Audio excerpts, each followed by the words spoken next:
Okay, so today will start with equilibrium. तो देखो बेटा, एक तो जो आपको जो वीडियो बन रहा है ये स्कूल में ही बन रहा है। सो जो बच्चे घर बैठे हैं वो क्लासरूम को एंजॉय कर सकते हैं। Students are also there. So first of all देखो जो आपके लिए बन चुके हैं वीडियो और जो क्लास चल रही है, क्लास को इससे कंपेयर मत करना, क्लास में अलग चैप्टर चलेगा, ठीक है। और यहाँ पर वीडियो में आपका चल रहा है। इसके अलावा अगर मान लो चलो सेम चलता भी है तो जो प्रैक्टिस है वो चलेगी आपके क्लासरूम में, डाउट्स हैं वो क्लासरूम में ही होंगे। सो ट्राई करो कि आप स्कूल आओ पर जिसको कोई प्रॉब्लम है, कोई फिजिकल है, वो घर पे रहो। कोई भी अगर मतलब कोई बीमारी है, कुछ भी आपको स्नीजिंग है, कफ कुछ भी है, ठीक है, तो आप फिर ये वीडियो रेफ़र कर सकते हो। So today will start with equilibrium. तो फर्स्ट ऑफ ऑल इक्विलिब्रियम होता क्या है वो डिस्कस करेंगे हम लोग। देखो सबसे पहली चीज़ तो आपको पता होना चाहिए, दो टाइप की रिएक्शंस होती हैं।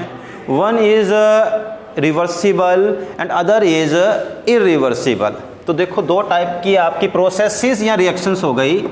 One type is reversible and other type of process और रिएक्शन इज़ इरिवर्सिबल, ठीक है। अब देखो रिवर्सिबल का मतलब होता है जो फॉरवर्ड और बैकवर्ड दोनों डायरेक्शन में हो सके, और इरिवर्सिबल जो केवल फॉरवर्ड डायरेक्शन में ही हो। देखो होता क्या है, आप लोग लेते हो रिएक्टेंट्स, ठीक। Reactants will react and what way they will form, they will form product, ठीक। तो रिएक्टेंट से बना प्रोडक्ट। अगर आप डायरेक्शन यही है कि रिएक्टेंट से केवल बन रहा है प्रोडक्ट और ये एरो का साइन है, तो ये आपकी रिएक्शन है इरिवर्सिबल। इसका मतलब क्या है कि प्रोडक्ट जो है वो रिएक्टेंट्स में कन्वर्ट नहीं हो सकता। प्रोडक्ट जितना बन गया। और ये हो गई आपकी इरिवर्सिबल। लेकिन अगर इसको मैं थोड़ा ऐसे बना दूँ, ये एरो का भी थोड़ा सा होता है सिस्टम इसमें, हाफ एरो जो है वो रिएक्टेंट से है towards the product and half arrow is from the product towards the reactant. ये वो टाइप की रिएक्शन है जिसमें रिएक्टेंट से प्रोडक्ट और प्रोडक्ट से रिएक्टेंट चेंज हो सकता है। ऐसा नहीं कि स्टार्ट होते ही। होता क्या है कि शुरुआत में आपने रिएक्टेंट लिया तो रिएक्टेंट क्या करेगा, आपस में मिलकर के रिएक्शन हुई और क्या बन जाएगा, प्रोडक्ट। तो शुरुआत में क्या होगा, प्रोडक्ट्स बनता रहेगा। बट आफ्टर सम टाइम क्या होगा, ये प्रोडक्ट की फॉर्मेशन रुक जाएगी। और ये भी हो सकता है अंडर, मतलब उसके लिए हमें फिर कंडीशंस को कुछ स्पेसिफाई करना पड़ता है, वो हम डिस्कस करेंगे चैप्टर में। वो तो कि कुछ सर्टन कंडीशंस में फिर ये भी हो जाता है कि प्रोडक्ट जो है वो रिएक्टेंट में कन्वर्ट होना स्टार्ट हो जाए, और इस टाइप की रिएक्शन को हम बोलते क्या हैं, रिवर्सिबल, ठीक है। वो ये आपकी रिवर्सिबल रिएक्शन हो गई। आप लोग रिस्पॉन्स कर सकते हैं, ऐसी कोई बात नहीं है कि चुप बैठना है आप लोगों को, ठीक। अब देखो तो ये इक्विलिब्रियम क्या होता है, उससे पहले ना आप थोड़ा सा एक चीज़ समझो। आपने 10th क्लास में पढ़ा होगा एसिड बेस के बारे में। एसिड तो दो टाइप के एसिड होते हैं, कौन कौन से, एक स्ट्रॉन्ग एसिड और एक वीक एसिड। तो देखो स्ट्रॉन्ग और वीक में फ़र्क क्या होता है।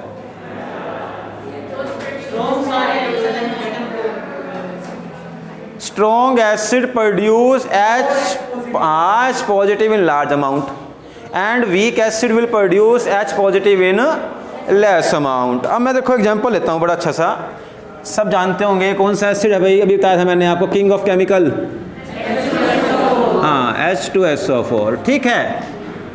अब ये जो H2SO4 है ये क्या करता है, फर्स्ट एक H पॉजिटिव को लूज किया, then it will form HSO4 negative, ठीक है। लेकिन ये हमें ऐसा लगता है कि ऐसा है, बट ये होता नहीं है। हर एक आयोनिक, ये देखो एसिड क्या आयोनिक, क्यों, इसने आयन प्रोड्यूस किए, कटायन एंड अनायन, इसीलिए एसिड जो है वो आपके क्या होते हैं, आयोनिक सब्सटेंस, क्योंकि इसने आयन प्रोड्यूस किया। अब शुरुआत में क्या होगा, शुरुआत में क्या होता है कि ये H पॉजिटिव प्रोड्यूस करेगा और HSO4 negative, but after some time, कुछ टाइम के बाद ये रिएक्शन रुक जाएगी और एक ऐसी स्टेज आएगी। अब देखो उस स्टेज पर होगा क्या, मैं आपको एग्जांपल लेता हूँ, जरा सिंपल वे में लेता हूँ। शुरुआत में मान लो आपके पास 10 मोल्स थे H2SO4 के एट टाइम T0। भाई अभी टाइम स्टार्ट नहीं हुआ, रिएक्शन स्टार्ट नहीं हुई, तो एट टाइम T0 जब ये 0 मोल थे तो कितना होगा 0, ये कितना होगा 0। ठीक है, अब फॉर एग्जाम्पल रिएक्शन स्टार्ट हो गई, तो रिएक्शन स्टार्ट होने पर क्या होगा, H2SO4 यूज होना स्टार्ट हो जाएगा, तो ये कम हो जाएगा, जितना ये कम होगा उतना ही ये बनने स्टार्ट हो जाएंगे। For example eight time T1 ये मान लो कि आपकी जो है ना ये रह गए 4 मोल्स। अब जरा ध्यान से बताना मुझे, ये 4 मोल अगर रह गए तो कितने मोल तो H पॉजिटिव के बनेंगे और कितने ही मोल HSO4 नेगेटिव के बनेंगे, कितने बनेंगे इनके, तो 4 बचे हुए हैं इसके तो 4 बच गए। 10 थे किसी समय at time T1, it may be 20 minutes 30 minutes after 1 day, we don't know, लेकिन 4 मोल्स बच गए, अब तो 6 यूज हो गए। तो उन 6 मोल से कितने H पॉजिटिव बनेंगे और कितने HSO4 नेगेटिव बनेंगे, 3 या 6 3 बनेंगे या 6 बनेंगे, यहाँ बात जरूरी है बतानी है। 3 बनेंगे पक्का, 6 बनेंगे पक्का, तो सही है। अरे भाई 6 बनेंगे ना, एक बात रखो भाई, सुनो बात मेरी, अगर एक H2SO4 है तो ये क्या प्रोड्यूस करेगा, एक H पॉजिटिव और एक HSO4 नेगेटिव। अगर ये 2 हुए तो 2 ही ये प्रोड्यूस करेंगे, 2 ही ये प्रोड्यूस करेंगे। तो अगर ये 10 है तो 10 H पॉजिटिव और 10 ही HSO4 नेगेटिव, बट यूज कितने हुए 6, तो इसका मतलब 6 क्या प्रोड्यूस हो गए, H पॉजिटिव, और 6 ही क्या प्रोड्यूस हो जाएंगे। इसमें कोई डाउट किसी को, एक्चुअल में कंसेप्ट बाद में +2 में भी आने वाला है।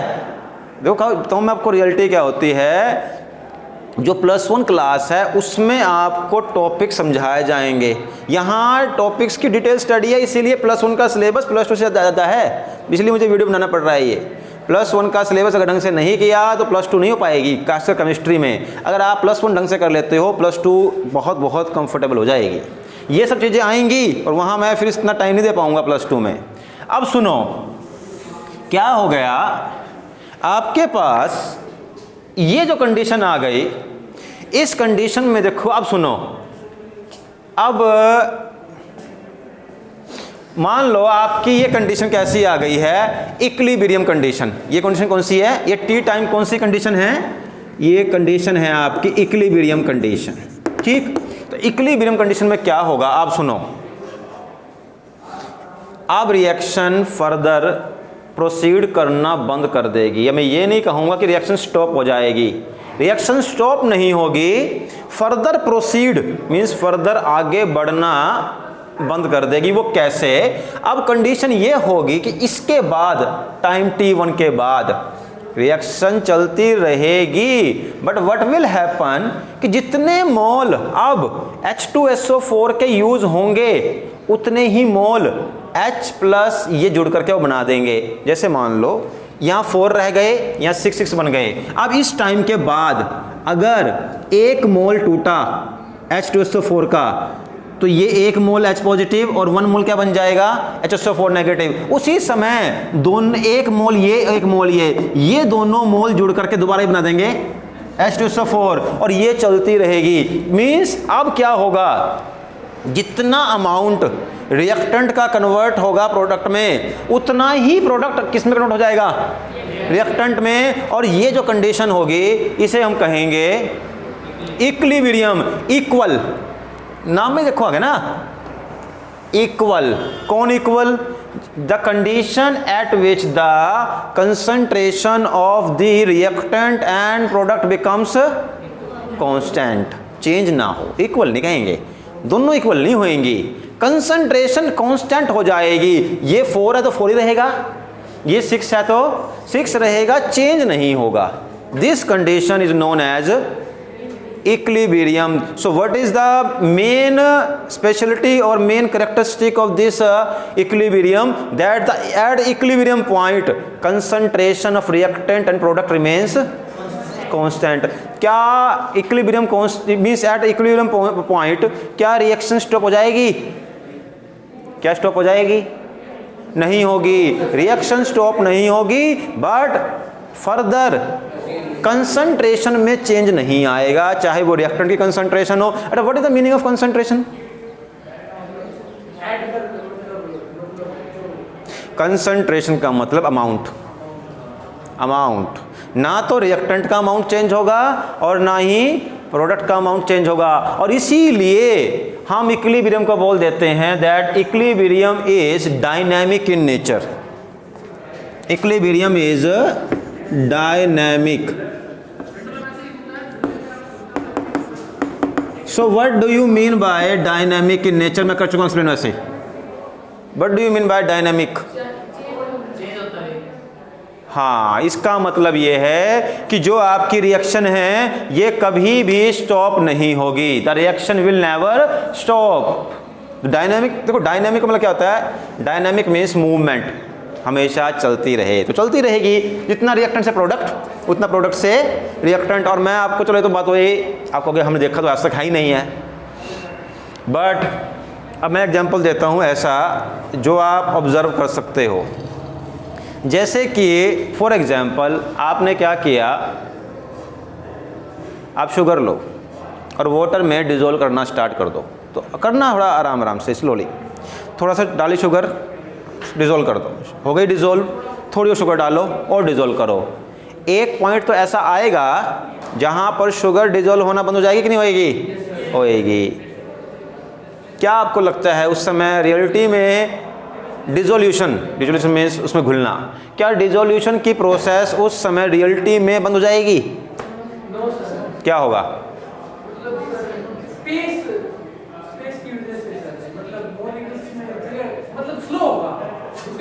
नहीं, स्लो भी नहीं होगा। मतलब मैं ही कह रहा हूँ, चलो मैं बताता हूँ आपको कि इक्विलिब्रियम अचीव हो जाएगा। इसका मतलब क्या है? इसका मतलब क्या है कि अगर आप एक पॉइंट के बाद अगर आपकी शुगर डिज़ोल्व होना बंद हो गई, उस पॉइंट के बाद इक्विलिब्रियम स्टार्ट हो जाएगा। इसका मतलब फिर क्या होगा? इसका मतलब ये है कि उस टाइम के बाद भी कुछ शुगर डिज़ोल्व हो रही होगी, बट उसी समय जो शुगर डिज़ोल्व हो गई है वो आपस में क्या हो जाएगी? सॉलिड की फॉर्म में कन्वर्ट हो जाएगी, क्रिस्टल की फॉर्म में, और that will become solid sugar. तो क्या होता रहेगा? सॉलिड से शुगर किस में कन्वर्ट होती रहेगी? लिक्विड में, और उस समय लिक्विड से सॉलिड में। तो आपको अगर ऐसा लग रहा है, लग सकता है, तो बड़ी बात नहीं है, अगर आपको ऐसा लग रहा है कि वो dissolution, what is the meaning of dissolution? To dissolve anything. तो डिसोल्यूशन की प्रोसेस आपको लगता है कि रुक गई है, तो गलत है। डिसोल्यूशन की प्रोसेस नहीं रुकेगी, वो चलती रहेगी। बस ये होगा कि जितना सॉलिड कन्वर्ट हो रहा होगा सॉल्यूशन में, उतना ही सॉल्यूशन किस में कन्वर्ट हो रहा होगा? सॉलिड में। मीन्स यानी कि एट इक्विलिब्रियम पॉइंट अगर आपने शुगर या सॉल्ट को लिया वाटर के अंदर, तो लिक्विफिकेशन और सॉलिडिफिकेशन दोनों एक ही रेट पे चलेंगे। जिस रेट से, जिस स्पीड से लिक्विफिकेशन हो रही होगी, उसी रेट से सॉलिडिफिकेशन भी हो रही होगी। मैं एक एग्जांपल और लेता हूँ, लास्ट एग्जांपल लूँगा। अगर आप ना एक जैसे आइस लो, आइस, और एक वो आता है ना आपके पास वो एक थर्मोफ्लास्क जिसमें आइस जो है पिघलती नहीं है, जिसमें कोल्ड ड्रिंक वगैरह रखते हैं दुकानदार। आप उसमें पहले वाटर ले लो थोड़ा सा और आइस ले लो, और ऐसा कुछ करो कि वो जो थर्मोफ्लास्क है वो ट्रांसपेरेंट हो जाए। तो सपोज कर लो, सपोज कर सकते हैं, आप देखते रहो, कुछ समय तो आपकी आइस जो है ना वो पिघलती रहेगी, बट आफ्टर सम टाइम, कब? जब वाटर का टेम्परेचर कितना हो जाएगा? 0 डिग्री सेल्सियस, तो जाकर के आइस पिघलनी बंद हो जाएगी। तो क्या लगता है आपको, रियलिटी में आइस पिघलनी बंद हो जाएगी? नहीं होगी। उस समय भी आइस जो है वो मेल्ट होती रहेगी, लेकिन जितनी आइस, क्योंकि देखो 0 डिग्री पर क्या होता है? Water convert into ice. तो क्या होगा, एक ऐसा, मतलब कौन सा वो पॉइंट कौन सा है? जब 0 डिग्री टेम्परेचर अचीव हो जाएगा। तो जब अगर आपने वाटर के अंदर आइस रखी और वाटर का जो टेम्परेचर 0 डिग्री सेल्सियस पहुंच गया, उस टेम्परेचर पर क्या होगा, जितने अमाउंट में आइस कन्वर्ट हो रही होगी वाटर में, उतने ही अमाउंट में वाटर किस में कन्वर्ट हो रहा होगा, आइस के अंदर। और वो कंडीशन क्या होगी, इक्विलिब्रियम। आई थिंक बात समझ आ गई। What is equilibrium? The condition at which the concentration does not change and this equilibrium is dynamic in nature, कि रिएक्शन कभी भी रुकती नहीं है, बस चेंज आपको दिखाई देना बंद हो जाता है। दिखाई दे रहा है आपको बोर्ड? नहीं दिखाई दे रहा होगा।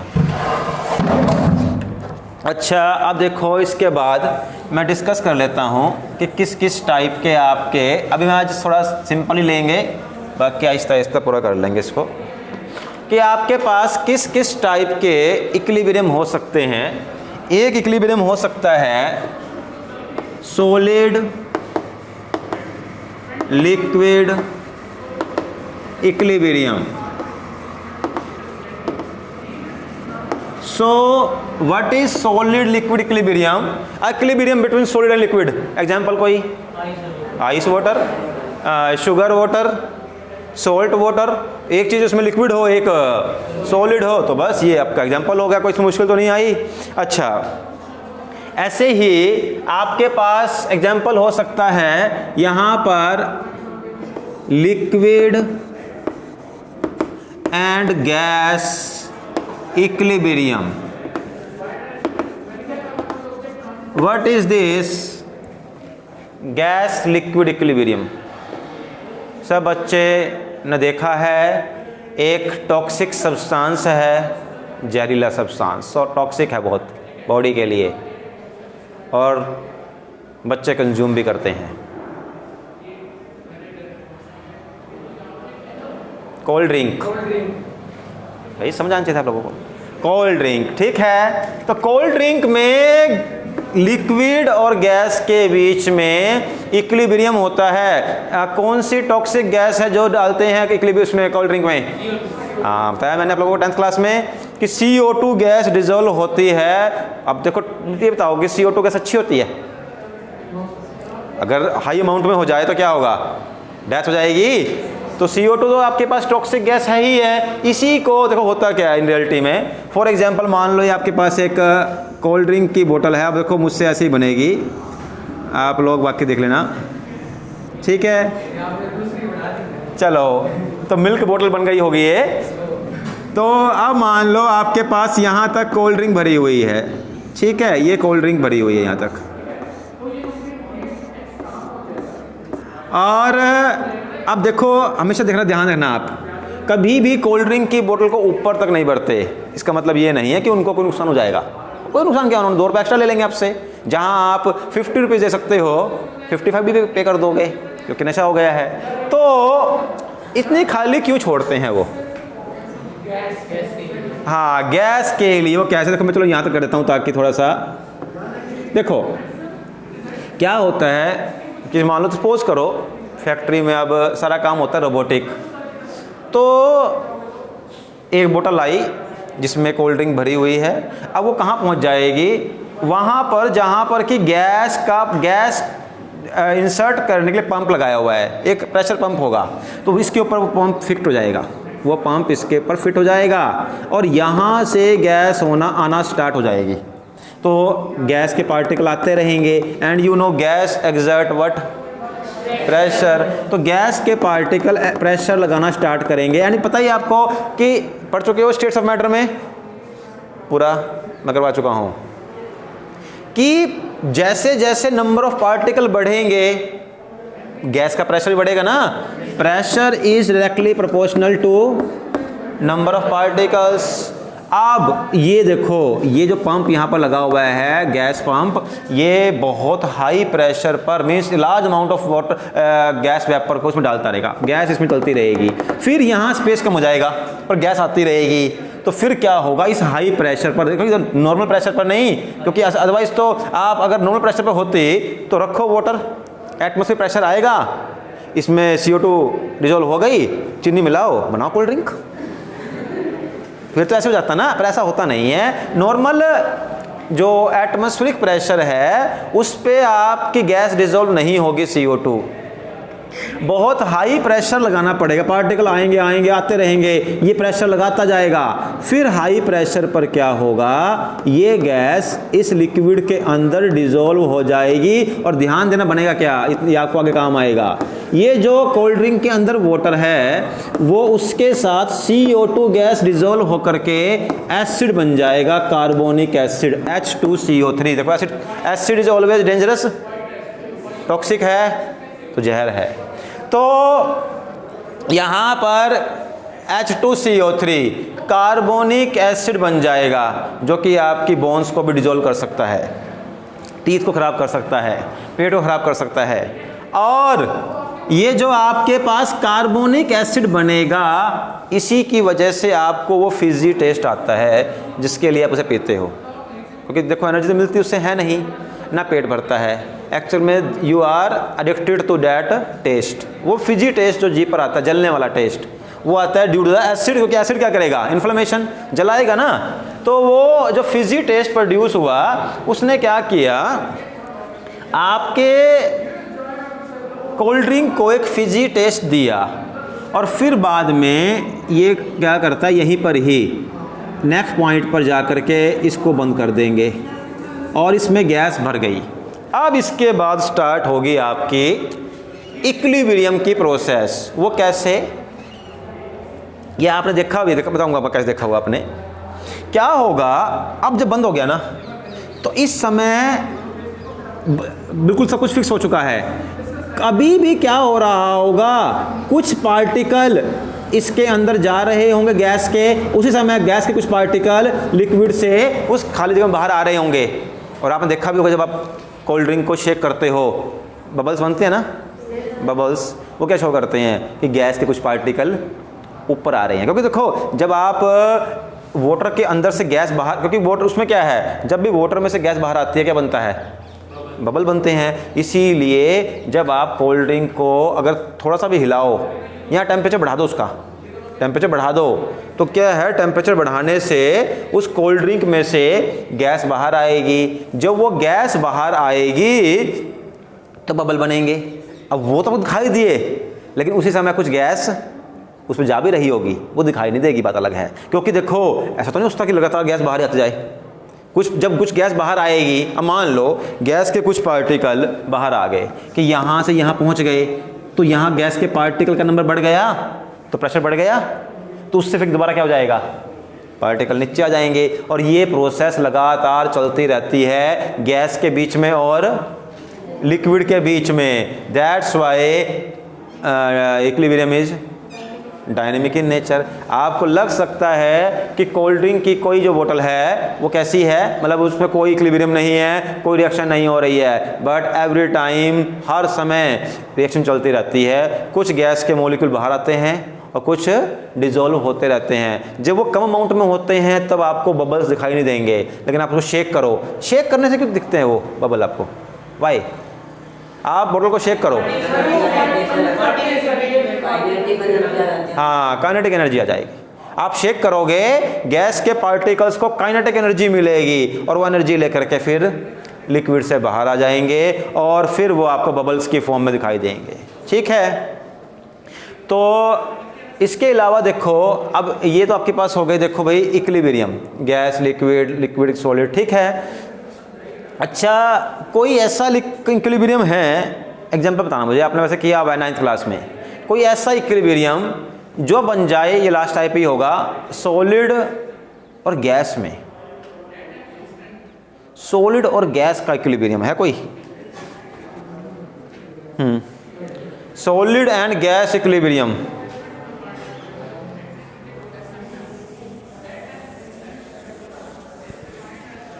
नोबडी? 9th क्लास में कर चुके हो वैसे आप?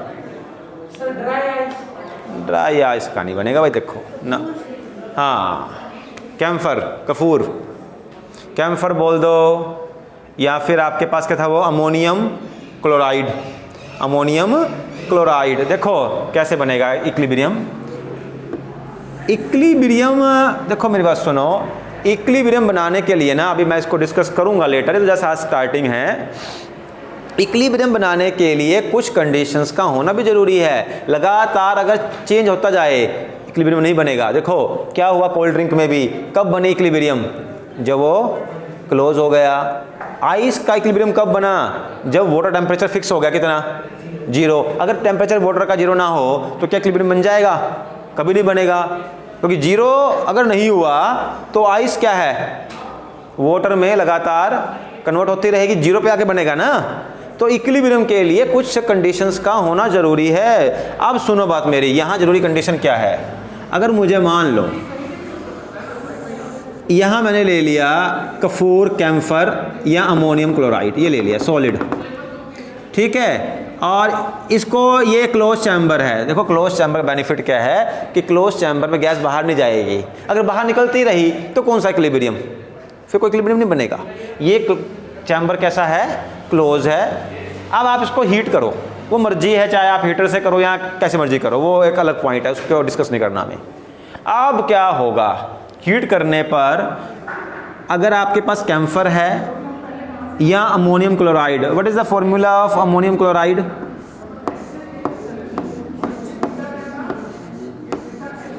NH4Cl।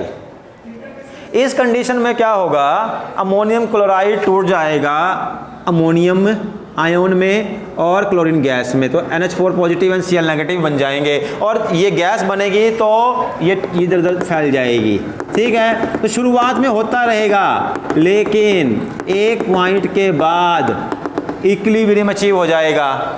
उसमें क्या होगा कि, लेकिन इसके लिए ज़रूरी बात और भी है, आपको टेम्परेचर कांस्टेंट रखना पड़ेगा। लगातार आप हीट करते जाओगे फिर नहीं होगा। एक टेम्परेचर लगाने के बाद फिक्स कर दिया भाई 60 डिग्री 70 डिग्री जो भी है फिक्स रखो। उस टेम्परेचर पर क्या होगा, फिर जितना सॉलिड अमोनियम क्लोराइड कन्वर्ट होगा गैस में, उतने ही गैस के पार्टिकल आपस में मिलके क्या बना देंगे, सॉलिड NH4Cl। तो इस कंडीशन में क्या होगा, सॉलिड से क्या कन्वर्ट हो रहा होगा, गैस, और उसी, अब जब इक्विलिब्रियम आ गया तो उतनी ही गैस किस में कन्वर्ट हो रही होगी, सॉलिड में। तो इक्विलिब्रियम किस टाइप का हो गया, सॉलिड गैस। अच्छा प्रोसेस कौन सी है ये, directly change from solid to gas, sublimation. तो सब्लिमेशन की प्रोसेस में आपको सॉलिड और गैस का इक्विलिब्रियम दिखाई देगा। ठीक होगी बात यहाँ पर। चलो अब मैं बस ये आज तो ये कितना करूँगा, कल फिर मैं, कल तो नहीं, कल संडे है, अब आएंगे नेक्स्ट क्लास में तो फिर इक्विलिब्रियम का एक बहुत अच्छा एग्जांपल और भी लेंगे, जो आपके नोट्स में भी दिया हुआ है मैंने, बहुत अच्छा एग्जांपल है, उससे काफ़ी चीज़ें क्लियर होती हैं, NCERT एग्जांपल, तो वो हम अपना नेक्स्ट लेक्चर में लेंगे। ठीक है, सो ओके, नाउ कंप्लीट है आज के लेक्चर के लिए।